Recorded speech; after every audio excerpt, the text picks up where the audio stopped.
Hey there, Call of Duty fans. Are you wondering about the on-demand texture streaming feature in Modern Warfare 3 on your PS5? Well, you're in luck. Today, we're going to break down what this feature does and whether you should turn it on or off.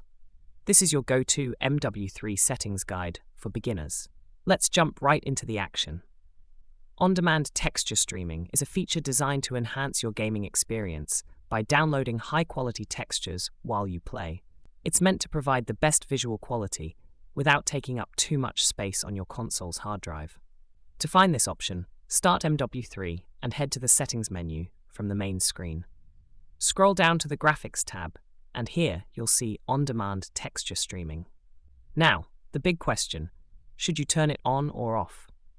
If you have a strong and stable internet connection and don't mind using a bit of your bandwidth for gaming, then turning it on can make your game look even better.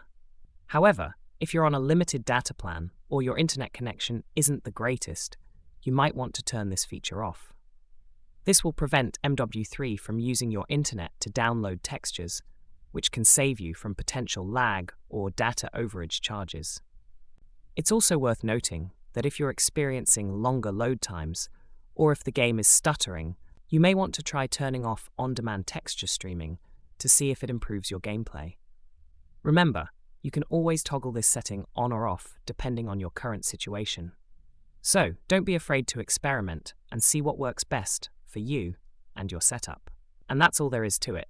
Now you know all about on-demand texture streaming in MW3 for your PS5. If this guide was helpful, please leave a like and consider subscribing for more beginner-friendly tips and tricks. Have any questions or other settings you're curious about? Drop a comment below and we might cover it in a future video.